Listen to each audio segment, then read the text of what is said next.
Hello. Hi. So thank you very much for agreeing to come upstairs and being interviewed while there's all kinds of theater debates going on downstairs. Mm-hmm. Talk of Dexter. Would you like to introduce yourself to our fine viewers? Sure. My name is Mark Levand.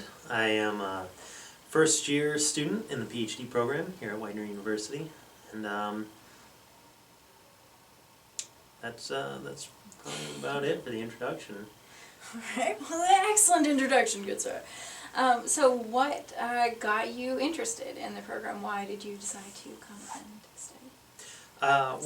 Widener's program stood out to me because of the uniqueness in its AASECT certification and the structure. The only one in the country that does AASECT with the program, right? So far, yes. Could you tell everyone what AASECT is? AASECT is the Association American. Sorry. I'm like, wait, AAS. Yeah, American Association of Sexuality Educators, Counselors, and Therapists. That's right, and they added the T in the 1970s after Masters and Johnson. I just learned that. That's what I've heard. Yeah, yeah. Sorry, continue. And so I found this a very credible place because it's kind of on the verge of being the most credible, because in sex education, because it's so new. Being certified, what that means is still a little hazy. And I have faith, and so much so that I'll put my educational stock in an AASECT certification versus others. So you mentioned you have faith. Yes, I do have faith in that. That probably comes from my previous background in theology and education. I did theology for about 7 years in undergrad, grad school. I worked for a while in campus ministry. I majored in theology, pastoral ministry, secondary education. In grad school I focused on ethics and systematics. Slowly stepping me up to sexual education in terms of what I'm doing here. So all the ethics brought you towards sexual education, but with the faith, I know that you've mentioned you wanted to work particularly in communities of faith and churches with sexuality. I guess just tell us a little bit about that. Well, when it comes to education of sexuality, churches are really big on what's moral, what's ethically responsible, what is something your conscience is telling you.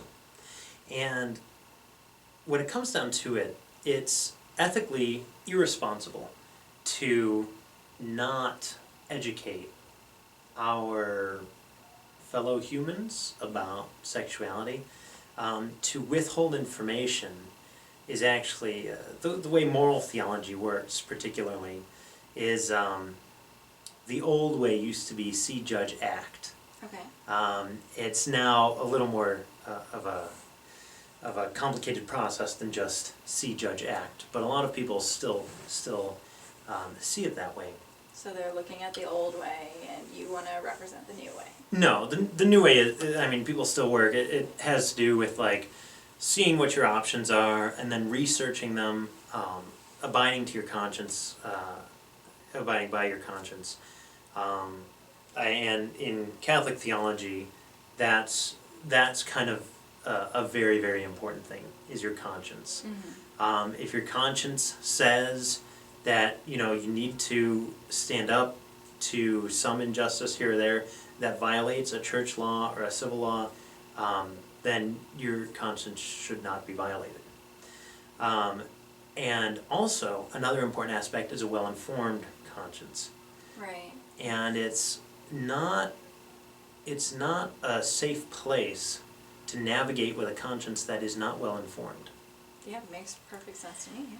And so with sexuality education particularly, it's all about giving people the information that they need to be making the best moral choices for them. So that their conscience is informed. Yes, if they don't have that, how can anyone expect people to make well-informed decisions that, you know, are good or healthy or moral when they haven't had the information to begin with, and they have nowhere to find it. Yeah. Because all of their, you know, mentors and parents and peers are not educated in sexuality either. So, you know, like for example, some people's best education came from their 8th grade roommates, or you know, any classmates, and Yeah. it's, you know, kind of rough that way. So. Because they're not informed either. Right, exactly. Yeah. So that's what brought me to sex education. Because you were getting a lot of questions from people, and you wanted to inform them. Yes, yeah, I was getting a lot of questions growing up. In theology, my other major being pastoral ministry, people What is thought pastoral pastoral ministry ministry? is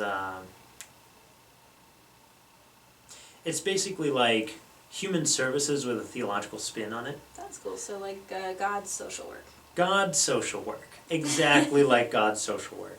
It's you being there for other people, so they teach you, you know, counseling techniques, talking, listening, active listening is how it is. We are very big on active listening in this program, by the way. Okay, sorry. That's all right. The questions to ask to help people probe deeper, the empowerment aspect of people and their issues. And when it comes to being a pastoral listener, specifically in college, a lot of people would come to me with different sexual concerns, or they would have large problems in life that were rooted in sexuality. Right, because sexuality is not just sex, it's also relationships and interpersonal problems. Absolutely, especially relationships and interpersonal Oh my God. problems. And so, being in pastoral ministry kind of got me to understand the importance of sexuality and that sexual dialogue that people have. Understanding where I stand on sexuality, what That's going to be really important too, Yes. where your own feelings on. Well, mine. I was talking in them, where they stand in right. sex. Yes, So okay, I get it. helping them Sorry. understand, you know, and being there with them on that journey, that kind of helped me see where it's a pastoral need. It's a need that people have, and then, you know, in grad school, then focusing on why that's a need that people have, and kind of the nerdy, systematic way that Catholic theology goes about discussing it in order to kind of help talk more about it. I would not have thought of Catholic theology as being particularly nerdy. It is exceedingly nerdy. Really? Yes. In actually the 60s, 1965, there was a Second Vatican Council, which basically brought a lot of Catholic theology up to speed with modern philosophers, things like that.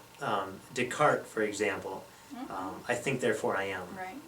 Karl Rahner, one of the best theologians in, sorry, that was biased. One of the key theologians in the late 20th century, talks about, you think therefore you are, okay, but the thing is, you are, and so you can think. First comes existence. And what Karl Rahner did was brought a lot of people mentally, he basically put Catholic theology into the game of philosophical debate. Of, okay, so now you Catholics are up to speed with talking about, you know, what experience means, how that goes into things. And from this Vatican II theology, this Second Vatican Council, comes a lot of the things that people are like, oh, okay. So, for example, the church saying there is salvation outside of the church. Okay. That was something that, you know, was different before. A lot of Yeah. a lot of our parents and grandparents don't feel that. Well, a lot of them also don't know that the church talked about, well, there can be salvation outside of that.